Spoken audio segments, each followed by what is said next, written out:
বাইতুল্লাহর সব জায়গায় ধরা জায়েজ না, বরং এটা বেদাত। বাইতুল্লাহর কেবল 3 জায়গায় স্পর্শ করা যায়। কয়টা জায়গা? 3টা। রুকনে ইয়ামানি, হাজারে আসওয়াদ এবং মুলতাজাম। কি বলেন তো? রুকনে ইয়ামানি, হাজারে আসওয়াদ, মুলতাজাম। রুকনে ইয়ামানি মানে হচ্ছে ওই যে ইয়েমেনের দিকে যেই পিলারটা, উত্তর মানে দক্ষিণ দিকের পিলার, এই কর্নারের পিলারটা, হাজার আসওয়াদের আগের পিলারটা, যেই পিলার থেকে রব্বানা আতিনা ফিদ দুনিয়া হাসানা পড়তে হয়। এরপরে হাজারে আসওয়াদ, এরপরে হাজারে আসওয়াদ থেকে শুরু করে উত্তর দিকে আরেকটা কি, ওই যে দরজা, মসজিদে বাইতুল্লাহতে ঢোকার জন্য যে দরজা, এই দরজার আগ পর্যন্ত জায়গাটাকে কি বলে? মুলতাজাম বলে। এই 3টা জায়গায় কেবলমাত্র ধরা যায়, আর অন্যান্য জায়গায় ধরলে এটা বেদাত হবে বলে ইবনে আব্বাস রাদিয়াল্লাহু আনহু বলছেন। অর্থাৎ আমরা ওইখানে ধরার, আপনারা অনেক ইমোশনাল হয়ে যাবেন যে আমরা ওইখানে ধরে আসছি, বাইতুল্লাহ ধরছি কাঁদতেছে, বুঝছেন না? বাইতুল্লাহ ধরতেছি কাঁদতেছে, মানে যেমন শাহজালাল মাজারে আজকে ওইখানে গিয়া 2 রাকাত সেজদা দিয়ে আইছি, এরা বইয়া কাঁদতেছে। এর মধ্যে যে মোশরেক হয়ে গেছে সে বুঝে নেই, সে ইমোশনালি কাঁদতেছে।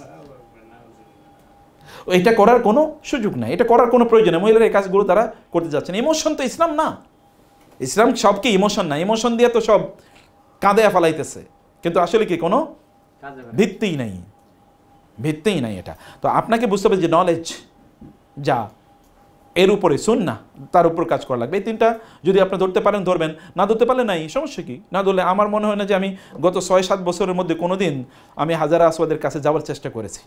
আমি চেষ্টাই করি নাই, কারণ ওইখানে যাইতে গেলে কারোর সাথে ধাক্কাধাক্কি মারামারি করতে হবে। এই মারামারি করা হারাম। হাজারে আসওয়াদ ধরা কি নফল? এখন হারাম বেশি গুরুত্বপূর্ণ নাকি নফল গুরুত্বপূর্ণ? হারাম অ্যাভয়েড করা সবচেয়ে বেশি গুরুত্বপূর্ণ, আর নফল করলে কি আর না করলেই কি? আমি এটা ধরলেই যে আমি একেবারে জান্নাতুল ফেরদাউসে চলে যাব, এটা কি নিশ্চিত? তাহলে তো ফেরাউন মানে কি বলে আবু জাহেল, ওতবা, সাহেবা, রবিয়ার জান্নাতুল ফেরদাউসে যেত।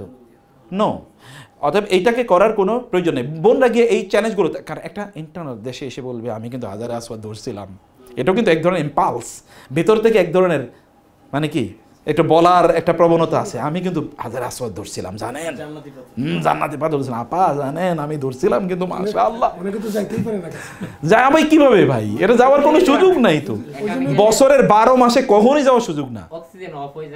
হ্যাঁ, কোনো অবস্থায় যাওয়ার সুযোগ না। আপনি ওইখানে গেলে আপনার দম বন্ধ হয়ে মরে যেতে পারেন, আপনি এমন একটা অবস্থা হতে পারে।